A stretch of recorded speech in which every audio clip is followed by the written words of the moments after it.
Muito bem. Nós falamos anteriormente que essas bênçãos especiais de Deus são para os convertidos. Derramou, diz o versículo 3 aí, bendito Deus e Pai de nosso Senhor Jesus Cristo, que nos tem abençoado com toda sorte de bênção espiritual nas regiões celestiais em Cristo. Se não está em Cristo, se não é convertido, se não está unido, se não foi batizado, se não se arrependeu, se não creu, essas bênçãos não fazem parte da nossa vida, né? Precisamos crer em Cristo. A segunda afirmativa foi que essas bênçãos especiais de Deus envolvem ser escolhido na eternidade. Diz aí o versículo 4, assim como nos escolheu nele, Jesus, antes da fundação do mundo, para sermos santos e irrepreensíveis perante ele. Então, a nossa salvação começou na eternidade, antes da existência nossa própria. Deus já tinha nos colocado no livro da vida. Aí a segunda bênção em relação a essas bênçãos especiais que Paulo fala é sobre a adoção. Nós somos agora filhos de Deus. Diz o versículo final do versículo 4. E em amor nos predestinou para ele, para a adoção de filhos, por meio de Jesus Cristo, segundo o beneplácito de sua vontade, para o louvor da glória de sua graça, que ele nos concedeu gratuitamente no amado. Então, eleição, adoção e agora vamos ver redenção. A terceira bênção especial que é mencionada aqui.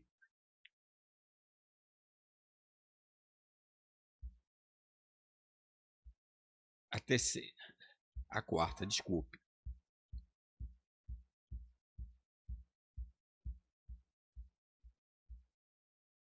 A quarta, o perdão dos pecados ou a redenção. Vamos ler o versículo 7? No qual temos a redenção pelo seu sangue, a remissão dos pecados segundo a riqueza da sua graça. Avançando na meditação sobre as riquezas da graça especial, o apóstolo Paulo nos apresenta no versículo 7 um dos maiores tesouros do Evangelho. Diz aí, no qual temos a redenção.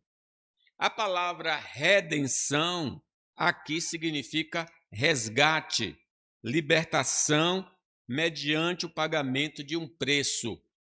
Nós estávamos presos, éramos escravos do pecado, incapazes de pagar nossa própria fiança. Mas Jesus entrou nesse cativeiro e pagou o preço por nós. E o preço não foi ouro ou prata, foi o seu próprio sangue vertido na cruz. Nós fomos comprados por bom preço. Glorificar a Deus com o vosso corpo, diz o apóstolo Paulo. E por causa desse sacrifício, que hoje desfrutamos da remissão, que significa perdão total do pecado, cancelamento total de nossas dívidas espirituais. Fomos perdoados não na medida das nossas obras, mas segundo a riqueza da sua graça. Para entendermos a dimensão do perdão que recebemos, precisamos olhar para o Calvário. A nossa dívida para com Deus e a sua lei era impagável por nossas próprias forças. Mas olhemos para o relato de João. Olha aqui de João 19, versículo 30. Leamos aí. Quando, pois, Jesus tomou o vinagre, disse, está consumado. E, inclinando a cabeça, rendeu o Espírito. Quando Jesus estava prestes a entregar a sua vida, ele então toma o vinagre e grita, está consumado. E, inclinando a cabeça, rendeu o Espírito. Deixe-me lhes revelar o segredo dessa expressão. No mundo antigo, a palavra usada por Jesus, tetelestai, era um termo comercial. Quando um homem comprava uma propriedade ou pagava uma promissória por completo, o cobrador escrevia no documento esta mesma palavra, tetelestai, que significa pago integralmente. A dívida foi quitada. Quando o Senhor Jesus morreu, ele não deu um grito de derrota, mas um brado de vitória jurídica. Ele estava dizendo ao Pai e a todo o universo: a dívida deles com a lei foi paga. Ele pagou a nossa dívida. Louvado seja o nome do Senhor.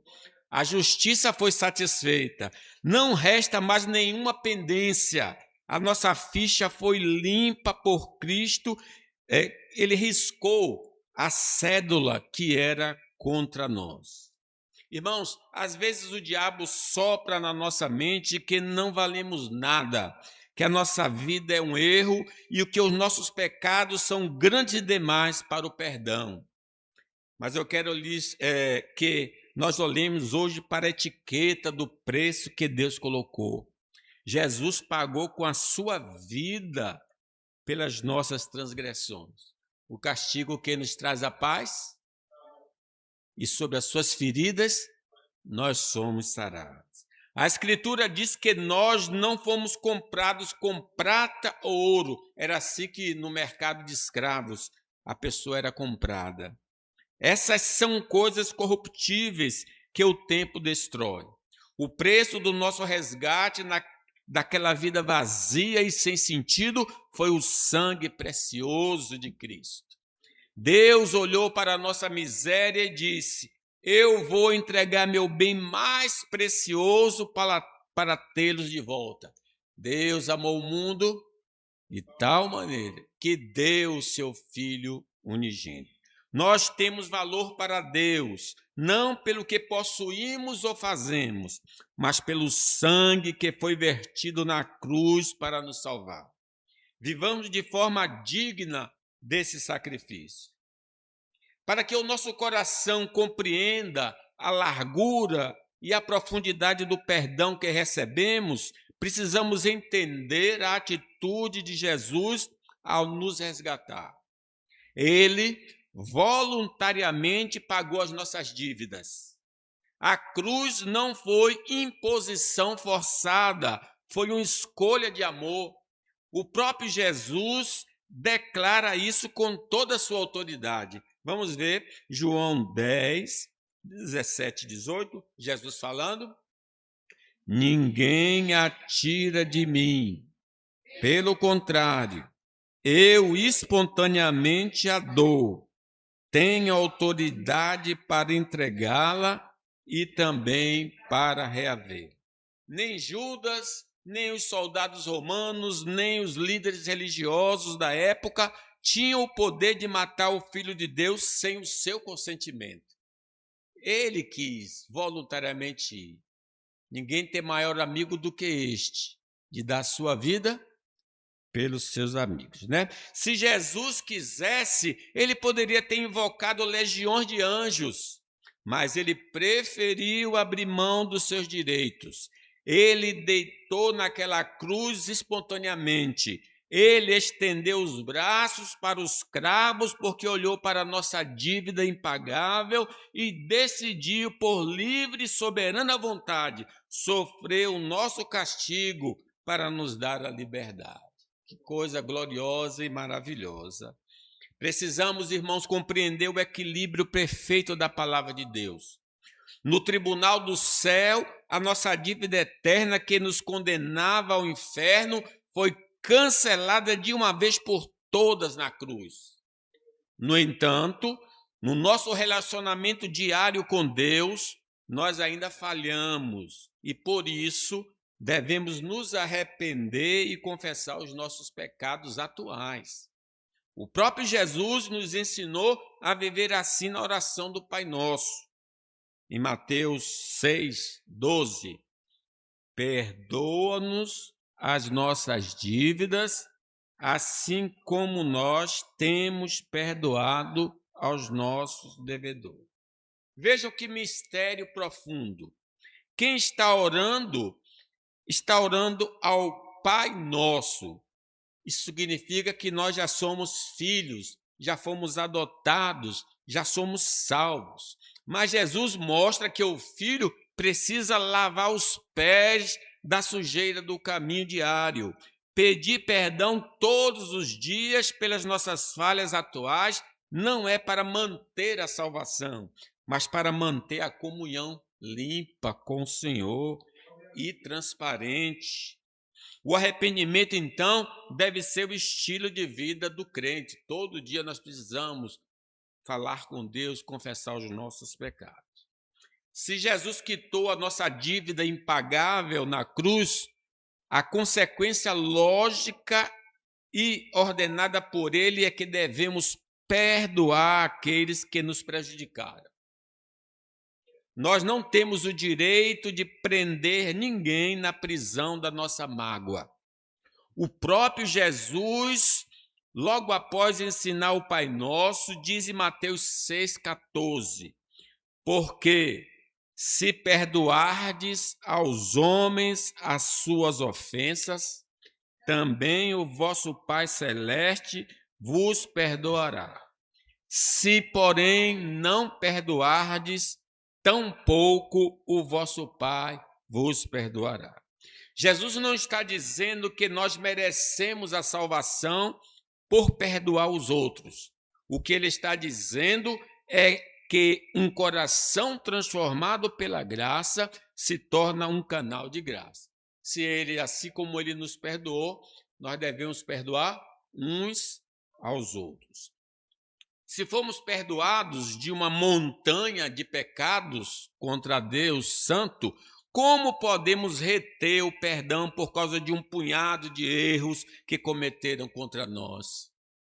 Liberar o outro é a prova de que nós fomos verdadeiramente perdoados.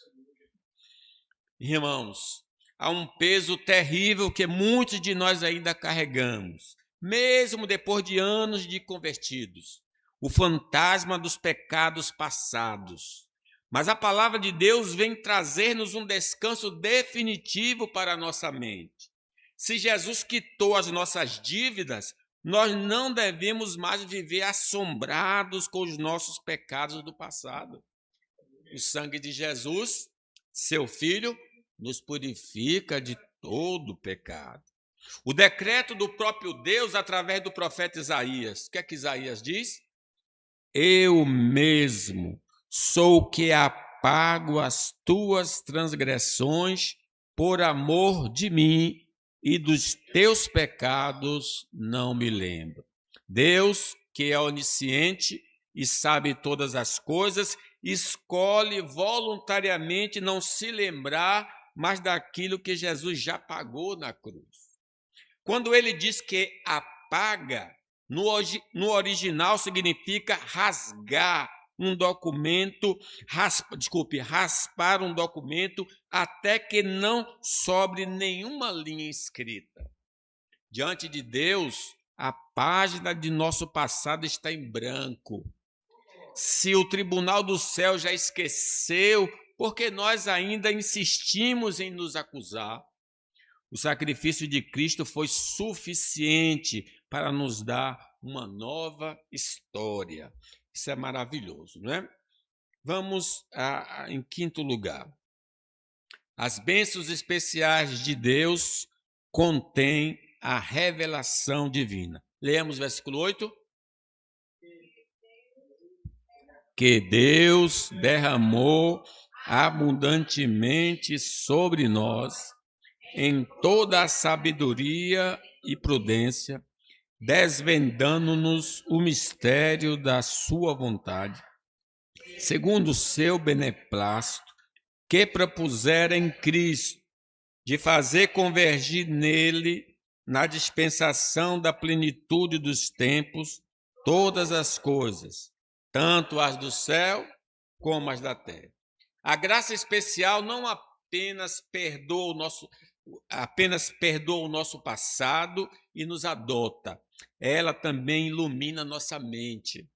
O apóstolo Paulo nos revela que o Senhor derramou sobre nós abundantemente toda a sabedoria e prudência, desvendando-nos o mistério da sua vontade. Vejam que privilégio extraordinário. Nós que antes andávamos cegos e perdidos na ignorância espiritual, agora recebemos o mapa do tesouro eterno de Deus. Ele nos revelou o seu grande segredo, é Apocalipse, tirou o véu. O plano perfeito de fazer com que todas as coisas, tanto no céu quanto na terra, convirjam e encontrem o seu sentido completo em Jesus. Na plenitude dos tempos, Cristo será o centro de tudo. Deus nos tirou da escuridão e nos deu o privilégio de conhecer sua mente e o seu propósito soberano. No Velho Testamento diz assim: Deus não fará coisa alguma sem revelar aos seus profetas. Nós somos os profetas de Deus. Ele revelou a sua vontade para nós. Quando olhamos para o mundo, vemos homens brilhantes, cientistas, filósofos, pensadores que não conseguem compreender uma única linha das Escrituras. Por que eles não entendem se são inteligentes? Porque a revelação divina não entra pela mente acadêmica, mas pelo coração quebrantado. Deus abriu os nossos olhos para entendermos o seu plano eterno em Cristo. Disso Mateus, registrando as palavras de Jesus, Mateus 11, 25. Vamos ler?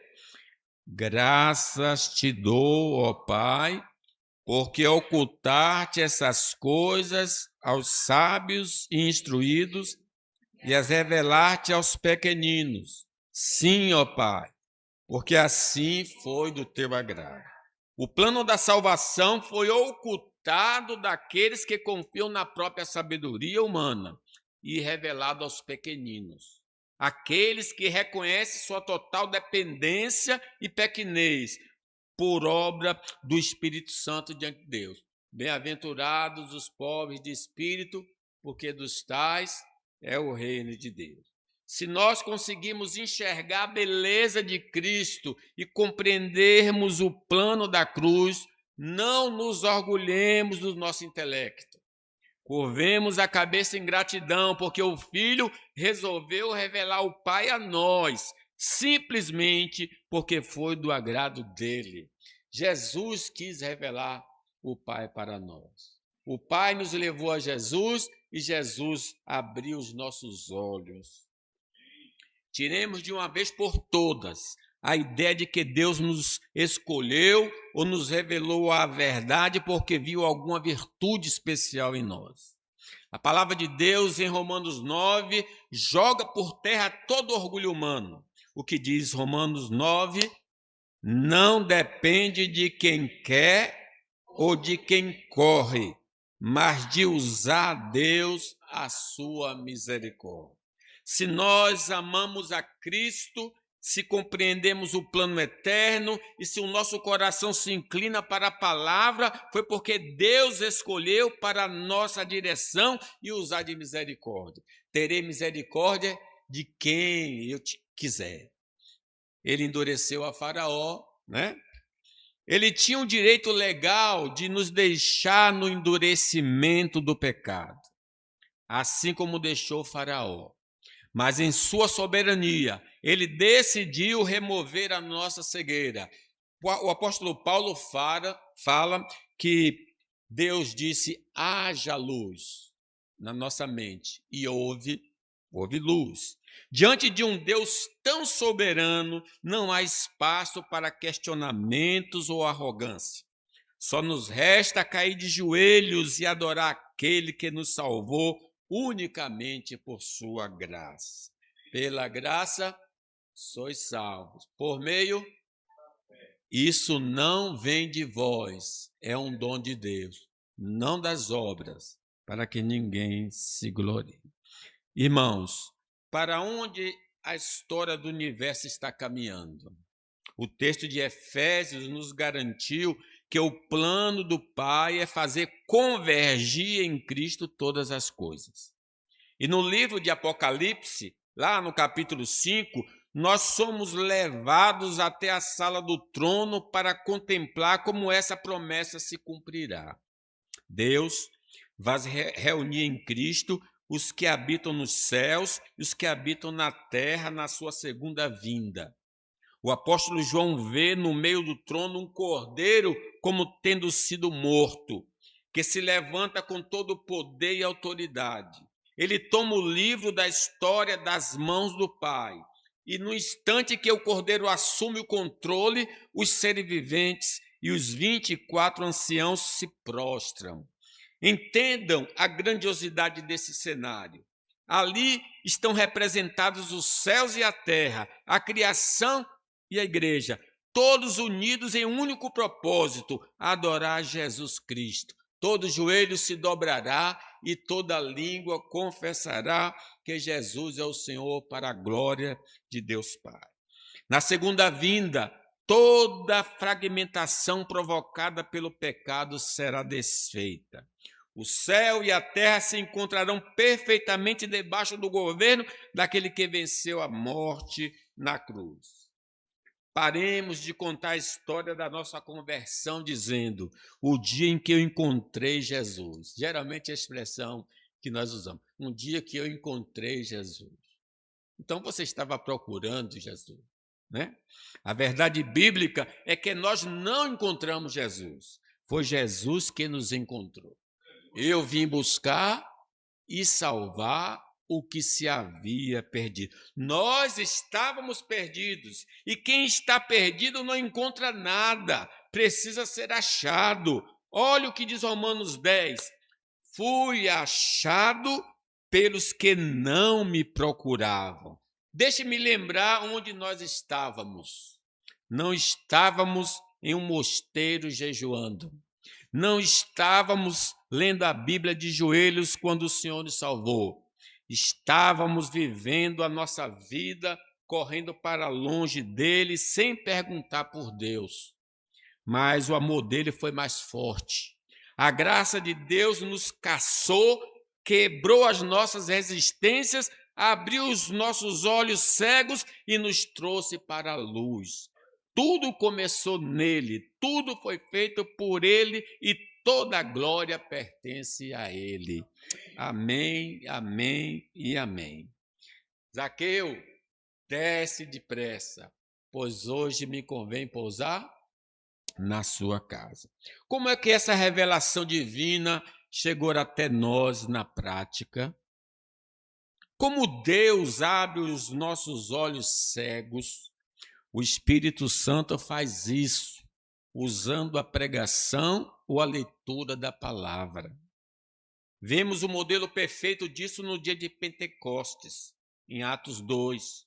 Pedro se levanta e prega com autoridade sobre Cristo, aquele que foi entregue pelo determinado desígnio de Deus e crucificado.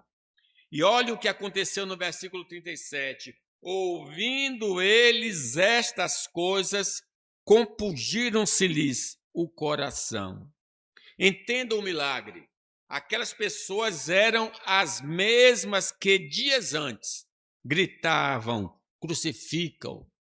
Mas agora, ao ouvirem a palavra exposta, o Espírito Santo rasgou o véu da ignorância delas. Elas são atingidas no mais íntimo do coração e perguntam: que faremos, irmãos?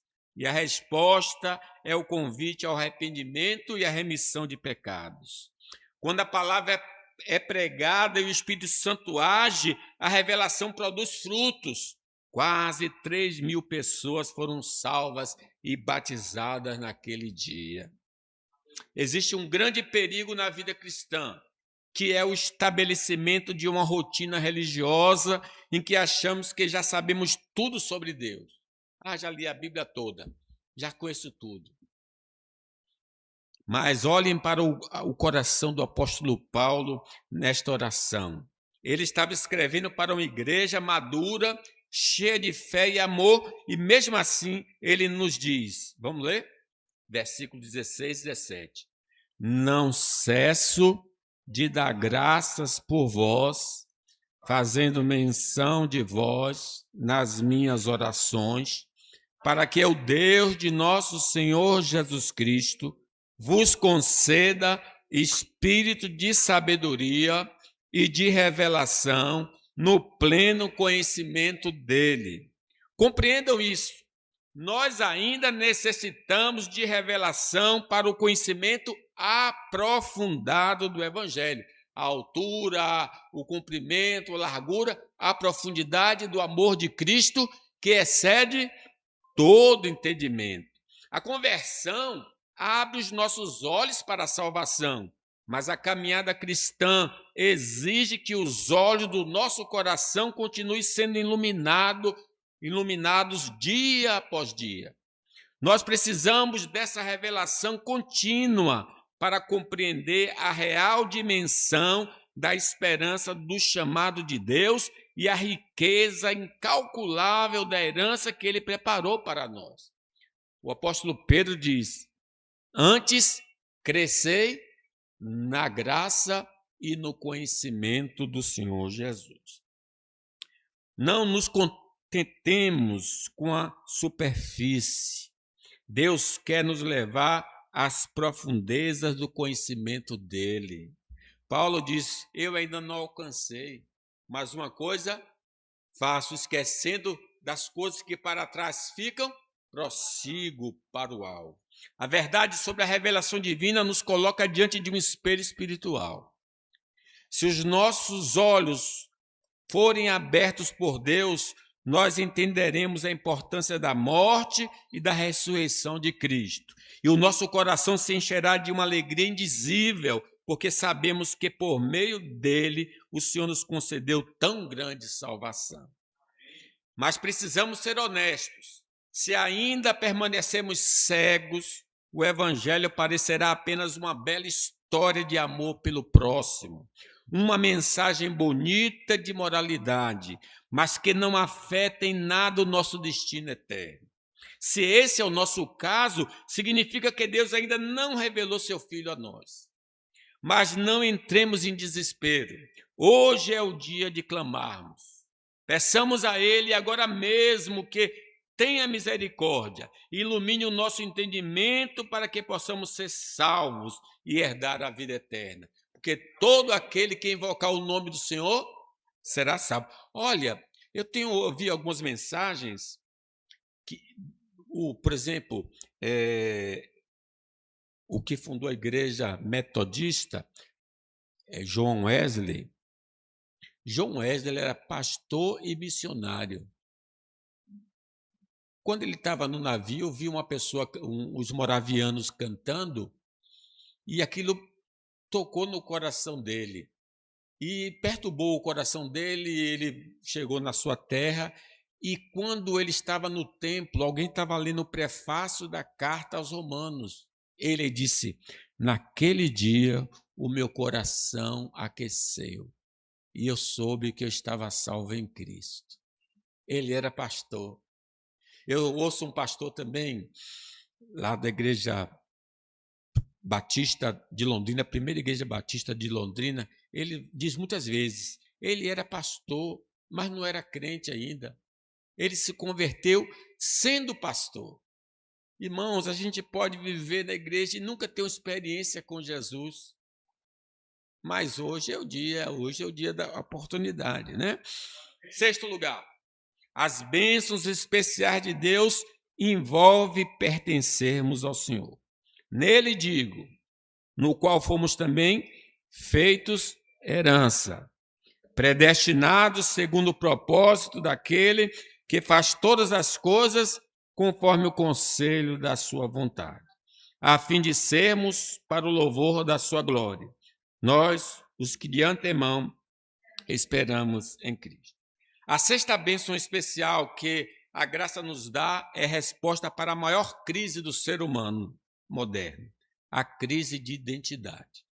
O mundo tenta nos rotular, mas as Escrituras declaram que nós pertencemos ao Senhor.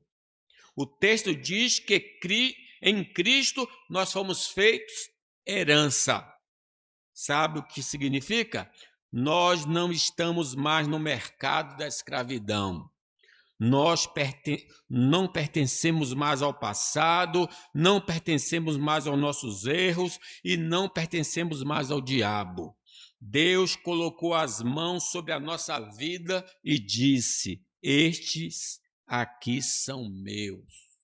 Nós pertencemos ao Senhor. São minha propriedade exclusiva.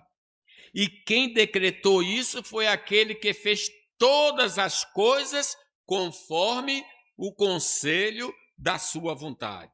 Quando Deus decidiu que nós somos dele, ninguém pode revogar.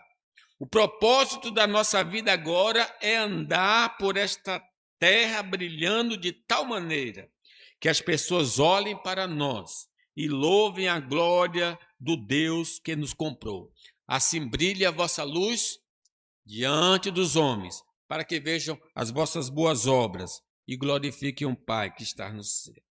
Nossa segurança não está no fato de que somos propriedades exclusivas de Deus. Ninguém pode se apropriar daquilo que ele reservou para si. Olha o que Pedro diz a nosso respeito. Todos os crentes. Vamos ler, 2 de Pedro. Vós, porém, sois raça eleita, sacerdócio real, nação santa, povo de propriedade exclusiva de Deus, a fim de proclamardes as virtudes daquele que vos chamou das trevas para a sua maravilhosa luz.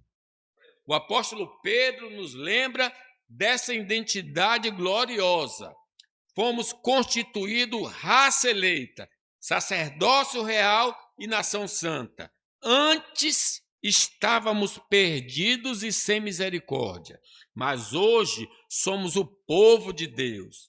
Essa transição das trevas para a sua maravilhosa luz é o que nos move a anunciar a sua grandeza. Olhar para a igreja de Cristo é olhar para uma propriedade protegida pelo próprio Deus. Nós somos protegidos. Mateus 16, 19, falando a nosso respeito, o que é que diz? Também eu te digo que tu és Pedro, e sob esta pedra edificarei a minha igreja, e as portas do inferno não prevalecerão contra ela. Deus está protegendo a sua igreja. Ninguém vai destruir a igreja. A gente está vendo nossos irmãos lá na grande perseguição. Eles não podem destruir a igreja, porque a igreja está protegida pelo Senhor. A promessa contida em Mateus nos garante que nenhuma força, oposição deste mundo é capaz de destruir o que ele edificou. Nós não caminhamos com medo do futuro, mas sim com a confiança de quem pertence, que nós pertencemos a um reino inabalável. O inferno pode até tentar fazer barulho, mas a herança de Deus é indestrutível. A promessa de Jesus é a nossa segurança. Ninguém pode impedir Deus de agir na vida daqueles que lhes pertencem. O agir de Deus na sua herança é imparável. Ele é o Deus eterno, o guarda da nossa alma. Quando ele decide agir em nosso favor, toda oposição cai por terra. Como ele mesmo declarou em Isaías: agindo eu, quem impedirá? Descansemos nesta verdade. Nós somos a herança dele e o plano que ele tem para a nossa vida não pode ser frustrado por nenhuma força terrena ou espiritual, nem mesmo nós. O reverendo Cândido gosta de frisar isso, nem mesmo nós. Porque Jonas disse que não ia pregar em Nínive. Mas Deus disse, você vai sim. Você vai, porque esse é meu plano. E ele teve de ir. Último lugar, para encerrar. As bênçãos especiais de Deus contêm a habitação do Espírito Santo. Vamos ler? Em que também vós, depois que ouviste a palavra da verdade, o evangelho da vossa salvação, tendo nele também crido, foste selado com o Santo Espírito da promessa, o qual é o penhor da nossa herança, até o resgate da sua propriedade em louvor. As bênçãos especiais de Deus são coroadas com a habitação do Espírito Santo, o selo da nossa eternidade. Quando cremos no Evangelho, fomos marcados com o Espírito Santo da promessa. Ele não é apenas uma presença, mas o penhor, a garantia viva de que somos propriedades exclusivas de Deus até o dia do resgate final.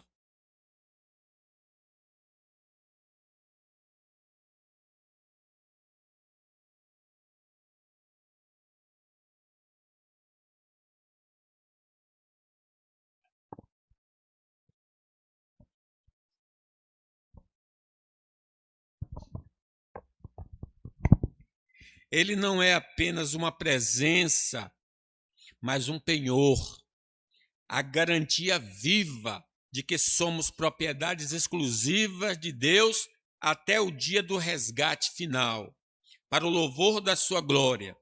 O Espírito Santo em nós é o sinal de que Deus, a garantia de Deus, a garantia de que ele voltará para buscar o que é a sua propriedade. Antes de o Espírito Santo fazer do nosso coração sua morada, a palavra de Deus precisou ecoar em nossos ouvidos. O processo da salvação e da habitação do Espírito Santo começa com o anúncio do Evangelho. Romanos 10:16. Vamos ler? Mas nem todos obedeceram ao Evangelho, pois Isaías diz, Senhor, quem acreditou na nossa pregação? E assim a fé vem pela pregação, e a pregação pela palavra de Cristo. A fé não nasce do nada, ela é gerada quando ouvimos a pregação sobre Jesus. Fomos selados com o Espírito Santo porque um dia alguém pregou, nós ouvimos e o Senhor gerou fé em nós para crermos no Evangelho. A fé que abre as portas para a habitação do Espírito Santo entra pelos ouvidos, através da pregação do Evangelho.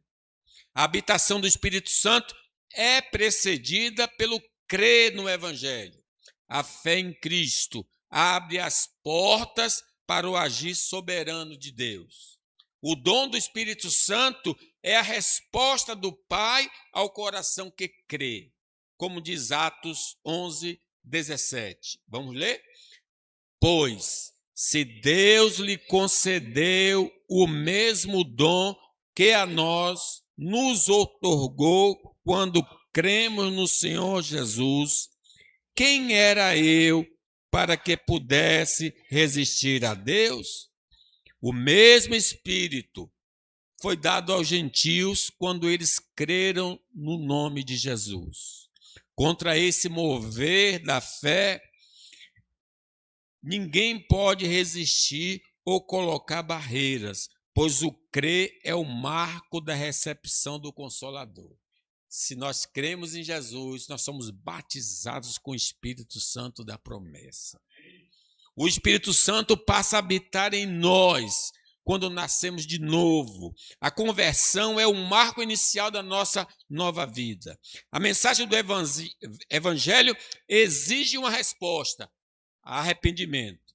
Quando nos voltamos para Cristo em conversão, nossos pecados são cancelados e recebemos o maior presente de Deus, o dom do Espírito Santo. Olha o que diz Atos 2:38. Vamos ler? Arrependei-vos e cada um de vós seja batizado em nome de Jesus para a remissão dos pecados e recebereis o dom do Espírito Santo. Ele não espera que sejamos perfeitos para habitar em nós. Ele passa a habitar para nos transformar a partir do momento em que nós aceitamos Jesus Cristo. A habitação do Espírito Santo nos concede poder e graça para sermos testemunhas eficazes de Jesus. Lembre, ficar em Jerusalém, até que do alto sejais revestidos de poder. Mais do que nos dar respostas sobre o futuro, Deus nos deu o seu Espírito para o presente, para nós glorificarmos o Senhor. O Espírito Santo não habita em nós apenas para o nosso conforto, mas para nos capacitar a levar o Evangelho de Jerusalém até os confins da terra. Não estamos, irmãos, sozinhos em nossa caminhada de fé. O Espírito Santo habita em nós para nos guiar através das Escrituras. João 14, 26. Mas o Consolador, o Espírito Santo, a quem o Pai enviará em meu nome, esse vos ensinará todas as coisas e vos fará lembrar de tudo o que vos tenho dito. Jesus nos apresenta o Espírito Santo como o grande mestre, o outro consolador. Ele foi enviado pelo Pai para nos ensinar e trazer à memória os ensinamentos de Cristo. Quando abrimos a Bíblia, o Consolador que mora em nós atua como nosso instrutor pessoal, revelando as profundezas do coração de Deus e aplicando as verdades eternas à nossa realidade. Não tenha medo de ler a Bíblia. Leia, porque o Espírito Santo está em nós para nos dar entendimento. O Espírito Santo não habita em nós para ser um mero jarro, mas para sepultar o nosso passado e dar vida ao nosso novo homem. Ele faz morrer o velho homem e faz ressurgir o novo homem. Viver na carne é caminhar para a ruína.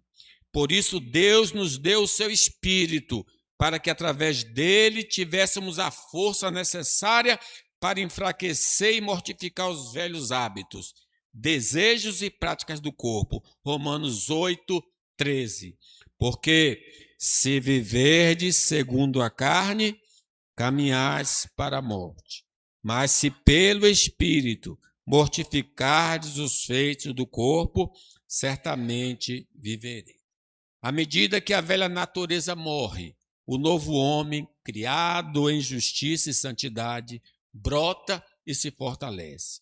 É o poder do Consolador gerando vida onde antes havia morte. Graças a Deus que Ele está em nós. Concluo, meus irmãos. Ainda que as circunstâncias dessa vida nos privem, muitas vezes, dos favores da graça comum, nós, os que fomos escolhidos, possuímos a riqueza incalculável de todas as bênçãos eternas. Diante de tão grande salvação, nossa única resposta lógica deve ser uma profunda e contínua gratidão a Deus por seu amor incondicional e por suas ricas bênçãos. Que darei ao Senhor por todos os seus benefícios? Ou então, bendize a minha alma ao Senhor e não se esqueça de nenhum só dos seus benefícios. Por outro lado, essa realidade nos traz uma advertência solene. Quem não tiver em Cristo permanece completamente privado das bênçãos especiais de Deus. Que possamos valorizar o privilégio da nossa identidade nele e anunciar esta graça aos que ainda estão distantes. Que Deus nos abençoe.